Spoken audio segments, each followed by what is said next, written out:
ನಮ್ಮ ಹಿಂದೂ ಧರ್ಮದಲ್ಲಿ ಹಸುವಿಗೆ ಎಷ್ಟೊಂದು ಪ್ರಾಮುಖ್ಯತೆ ಕೊಡಲಾಗಿದೆ ಅನ್ನೋದು ಪ್ರತ್ಯೇಕವಾಗಿ ಹೇಳಬೇಕಿಲ್ಲ. ದೇವಾನು ದೇವತೆಗಳು ಸಹ ಗೋಮಾತೆಯನ್ನು ಪೂಜೆ ಮಾಡುತ್ತಾರೆ ಎಂದು ನಮ್ಮ ಪುರಾಣಗಳು ಹೇಳುತ್ತವೆ. ಅಂತ ದೇವತೆಗಳು ಪೂಜೆ ಮಾಡುವ ಹಸುಗಳಲ್ಲಿ ಕಾಮಧೇನು ಹಾಗೂ ನಂದಿನಿ ಪ್ರಧಾನವಾದದ್ದು.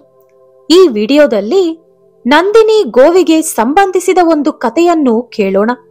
ಈ ಕತೆ ಕೇಳಿದರೆ ಗೋಮಾತೆ ಆಶೀರ್ವಾದ ನಮಗೆ ಸಿಗುತ್ತದೆ.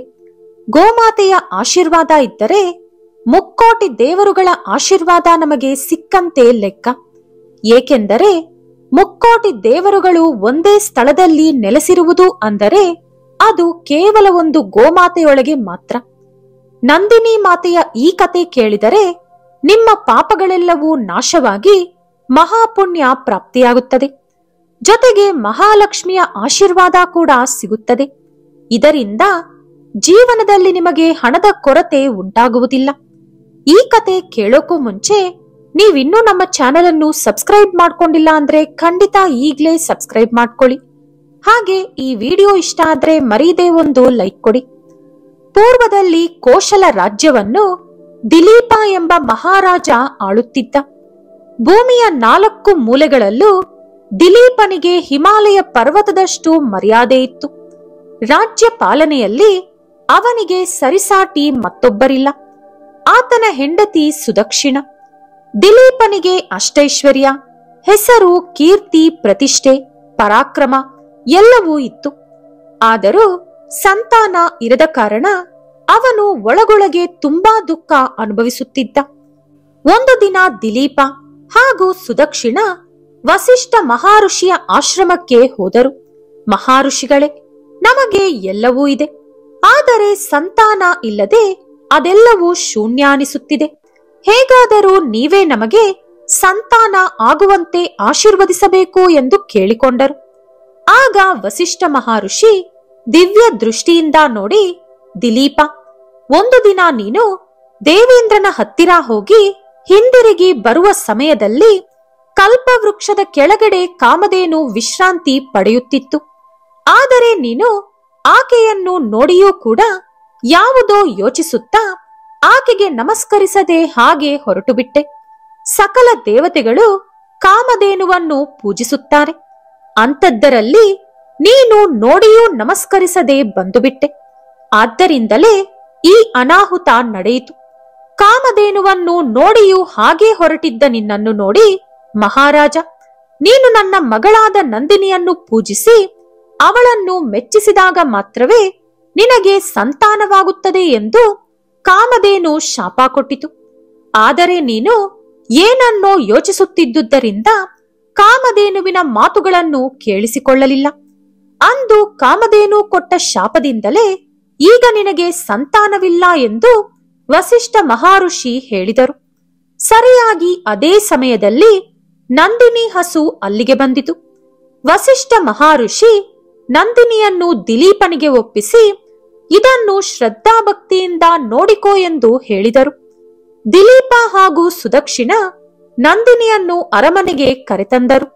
ಆ ದಿನ ರಾತ್ರಿ ಸುದಕ್ಷಿಣ ರುಚಿಕರವಾದ ಅಡುಗೆಯನ್ನು ತಯಾರಿಸಿ ನಂದಿನಿಗೆ ತಿನಿಸಿದಳು. ಗಂಡ ಹೆಂಡತಿ ಇಬ್ಬರು ನಂದಿನಿಯ ಪಕ್ಕದಲ್ಲೇ ಕುಳಿತುಕೊಂಡು ಅದು ನಿದ್ರಿಸುವವರೆಗೂ ಗಾಳಿ ಬೀಸುತ್ತಿದ್ದರು. ಬೆಳಿಗ್ಗೆ ಎದ್ದ ತಕ್ಷಣ ದಿಲೀಪ ನಂದಿನಿಯನ್ನು ಹೊರಗಡೆ ಮೇವಿಗೆ ಕರೆದೋದ. ಯಾವ ಕ್ರೂರ ಮೃಗ ಕೂಡ ದಾಳಿ ಮಾಡದಂತೆ ನಂದಿನಿಯ ಸುತ್ತಲೇ ಇದ್ದು ಕಾಪಾಡಿದ. ಸಂಜೆ ಮನೆಗೆ ಕರೆತಂದ ಮೇಲೆ ಸುದಕ್ಷಿಣ ನಂದಿನಿಗೆ ಸ್ನಾನ ಮಾಡಿಸಿ ರುಚಿಕರವಾದ ಅಡುಗೆ ತಯಾರಿಸಿ ತಿನಿಸಿದಳು. ಅದರ ನಂತರ ಇಬ್ಬರು ಗಾಳಿ ಬೀಸುತ್ತಾ ಜೋಲಾಲಿ ಹಾಡುತ್ತಾ ನಂದಿನಿ ನಿದ್ರಿಸುವವರೆಗೂ ಅಲ್ಲೇ ಕುಳಿತಿದ್ದು ಅದರ ಬಳಿಕ ಅವರು ನಿದ್ದೆಗೆ ಜಾರುತ್ತಿದ್ದರು. ಇದೇ ರೀತಿ ಹೆತ್ತ ಮಗುವಿಗಿಂತಲೂ ಹೆಚ್ಚಾಗಿ ದಿಲೀಪ ಹಾಗೂ ಸುದಕ್ಷಿಣ ನಂದಿನಿಯನ್ನು 21 ದಿನಗಳ ಕಾಲ ನೋಡಿಕೊಂಡರು. ಆಗ ನಂದಿನಿ ದಿಲೀಪನ ಭಕ್ತಿ ಎಷ್ಟರ ಮಟ್ಟಿಗಿದೆ ಎಂದು ಪರೀಕ್ಷಿಸಲು ತೀರ್ಮಾನಿಸಿಕೊಂಡಿತು. ಒಂದು ದಿನ ದಿಲೀಪ ಎಂದಿನಂತೆ ನಂದಿನಿಯನ್ನು ಮೇವಿಗೆ ಕರೆದೋದಾಗ ಅದು ಅವನು ನೋಡುತ್ತಿರುವಂತೆ ಹಿಮಾಲಯ ಪರ್ವತದಲ್ಲಿರುವಂತ ಗಂಭೀರ ಎಂಬ ಗುಹೆಯೊಳಗೆ ಹೊರಟು ಹೋಯಿತು. ದಿಲೀಪ ಕೂಡ ನಂದಿನಿಯನ್ನೇ ಹಿಂಬಾಲಿಸುತ್ತಾ ಆ ಗುಹೆಯೊಳಗೆ ಹೋದ. ಅಲ್ಲೊಂದು ದೊಡ್ಡ ಸಿಂಹ ನಂದಿನಿಯ ಮೇಲೆ ಹಾರಲು ಹೋಯಿತು. ದಿಲೀಪ ಖಡ್ಗವನ್ನು ತೆಗೆದುಕೊಂಡು ಸಿಂಹವನ್ನು ತಡೆಯಲು ಹೋದ. ಆದರೆ ವಿಚಿತ್ರವಾಗಿ ಯಾವುದೋ ಮಂತ್ರ ಹಾಕಿದಂತೆ ಒಂದು ಶಿಲೆಯಂತೆ ದಿಲೀಪ ಬದಲಾಗಿ ಹೋದ. ಕೇವಲ ಬಾಯಿ ಹೊರತುಪಡಿಸಿ ಅವನ ದೇಹದ ಇನ್ಯಾವ ಅಂಗವೂ ಕೂಡ ಅಲುಗಾಡುತ್ತಿರಲಿಲ್ಲ. ಆಗ ಆ ಸಿಂಹ, ಮಹಾರಾಜ, ನನ್ನ ಹೆಸರು ಕುಂಬೋದರ, ನಾನೊಬ್ಬ ಶಿವಭಕ್ತ.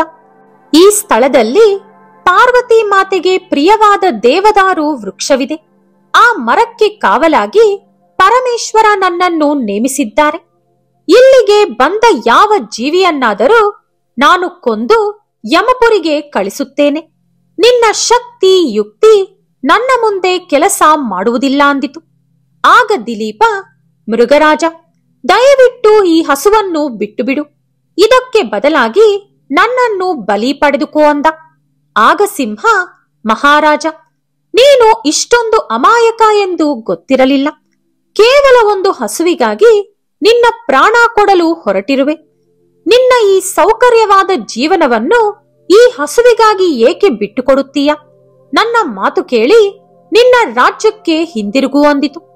ಆ ಸಿಂಹವನ್ನು ಒಪ್ಪಿಸಲು ದಿಲೀಪ ಅಷ್ಟ ಕಷ್ಟಗಳನ್ನು ಪಟ್ಟ. ಎಷ್ಟೋ ವಾಗ್ದಾನಗಳನ್ನು ಕೂಡ ಮಾಡಿದ. ಕೊನೆಗೆ ಸಿಂಹ ದಿಲೀಪನ ಮಾತನ್ನು ಒಪ್ಪಿಕೊಂಡು ನಂದಿನಿಯನ್ನು ಬಿಟ್ಟು ಅವನನ್ನು ತಿನ್ನಲು ಸಿದ್ಧವಾಯಿತು. ದಿಲೀಪ ಕೊಟ್ಟ ಮಾತಿನ ಪ್ರಕಾರ ತಲೆ ತಗ್ಗಿಸಿ ಸಿಂಹದ ಮುಂದೆ ನಿಂತುಕೊಂಡ. ಆಗ ಆಗಸದಿಂದ ದೇವತೆಗಳು ದಿಲೀಪನ ಮೇಲೆ ಹೂಮಳೆ ಸುರಿಸಿದರು. ನಂದಿನಿ ದಿಲೀಪನೊಂದಿಗೆ, ಮಹಾರಾಜ, ನಿನ್ನ ಭಕ್ತಿಗೆ ಸೇವೆಗೆ ಮೆಚ್ಚಿದೆ. ನಿನಗೆ ನನ್ನ ಹಾಲನ್ನು ವರವಾಗಿ ಕೊಡುತ್ತಿದ್ದೇನೆ, ತೆಗೆದುಕೋ ಅಂದಿತು. ಆಗ ದಿಲೀಪ ನಂದಿನಿಗೆ ನಮಸ್ಕರಿಸುತ್ತಾ, ಅಮ್ಮ ಗೋಮಾತೆ, ನಿನ್ನ ದಯೆ ಅಪಾರ, ನಿನ್ನ ವಾತ್ಸಲ್ಯ ಅಮೋಘ. ನಿನ್ನ ಹಾಲಿಗಾಗಿ ಮುನಿಗಳು, ಋಷಿಗಳು, ದೇವತೆಗಳು ಹಾಗೂ ನಿನ್ನ ಪುತ್ರರು ಕಾಯುತ್ತಿರುತ್ತಾರೆ. ಅವರೆಲ್ಲರಿಗೂ ಕೊಟ್ಟ ನಂತರ ಉಳಿದಿರುವುದರಲ್ಲಿ 6ನೇ ಭಾಗ ನಾನು ತೆಗೆದುಕೊಳ್ಳುತ್ತೇನೆ ಎಂದು ವಿನಯವಾಗಿ ಹೇಳಿದ. ಅವನ ಮಾತುಗಳಿಗೆ ಸಂತೋಷಿಸಿದ ನಂದಿನಿ ಅದರ ಹಾಲಿನ 6ನೇ ಭಾಗವನ್ನು ದಿಲೀಪನಿಗೆ ಕೊಟ್ಟಿತು. ದಿಲೀಪ ಆ ಹಾಲನ್ನು ತಂದು ಸುದಕ್ಷಿಣಾಳಿಗೆ ಕೊಟ್ಟ. ಆ ಹಾಲನ್ನು ಕುಡಿದ ಸುದಕ್ಷಿಣಾಳಿಗೆ ಲೋಕೋದ್ಧಾರಕನಾದ ರಘು ಮಹಾರಾಜ ಜನಿಸಿದ. ಇದರಿಂದ ಆ ಇಡೀ ರಾಜ್ಯವೇ ಸಂತೋಷದಿಂದ ತುಂಬಿಹೋಯಿತು. ನಮಗಿಂತಲೂ ಉನ್ನತರಿಗೆ, ಉತ್ತಮರಿಗೆ ನಾವು ಗೌರವ ಕೊಡಬೇಕು ಎಂಬುದು ಈ ಕತೆ ನಮಗೆ ತಿಳಿಸುತ್ತದೆ. ಹಸುವನ್ನು ನಾವು ಯಾವಾಗಲೂ ಕಾಪಾಡಬೇಕು ಎಂಬ ನಿಯಮವನ್ನು ದಿಲೀಪ ಮಹಾರಾಜ ರಾಜ್ಯದಲ್ಲಿ ಹೊಸ ಕಾನೂನಿನಂತೆ ಜಾರಿಗೆ ತಂದ. ಈ ಕತೆ ನಮಗೆ ಕಾಳಿದಾಸ ಬರೆದಿರುವ ರಘುವಂಶ ಎಂಬ ಮಹಾಕಾವ್ಯದಲ್ಲಿ ಕಾಣಿಸುತ್ತದೆ. ಈ ಕತೆ ನಿಮಗೆ ಇಷ್ಟ ಆದ್ರೆ ಲೈಕ್ ಮಾಡಿ, ಶೇರ್ ಮಾಡಿ.